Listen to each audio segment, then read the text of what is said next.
For this video, I want to introduce you to our universal pellet grill burner assemblies, exclusively from grillpartsforless.com. These burner kits come in two sizes. There's a large 18-inch burner and a smaller 12-inch one, and are fully functional out of the box. Just install it into your grill, plug in the power, add fuel, and start grilling.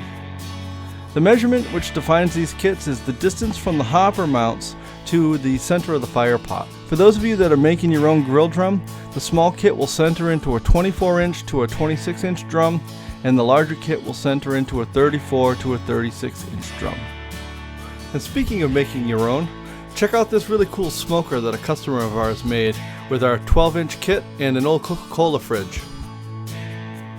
Each burner kit comes complete with all of the mounting hardware. Each hopper assembly has a built-in top screen respective to its 31-pound or 21-pound hopper.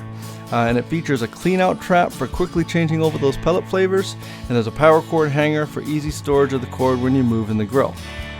Our controller is a copy of the popular Pit Boss CAV-1, and we have version 2 here, which has the digital thermostat controller with a meat probe, an adjustable P setting, a continuous smoke setting for starting the grill, and 8 target temperature settings from 200 to 500 degrees. Today we're going to be putting a brand new burner assembly from our store that we brought in into an old grill.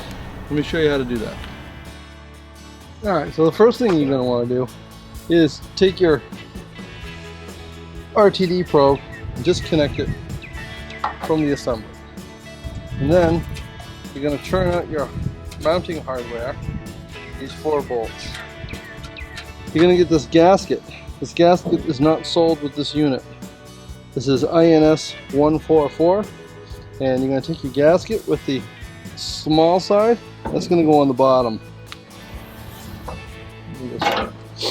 Now over in your grill, we're going to mount our RTD probe.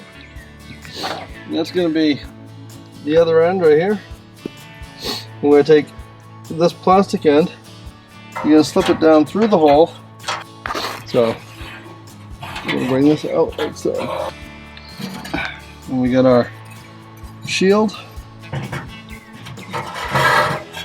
Our assembly is going to go in through here, and these are going to be the mounting holes right there. Grab our assembly.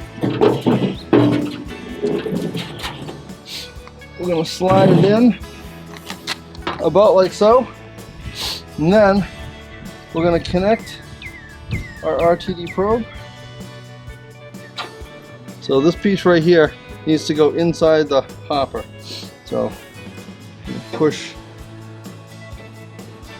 that through. We'll take our hardware. And there, that's it. Took a total of 12 minutes.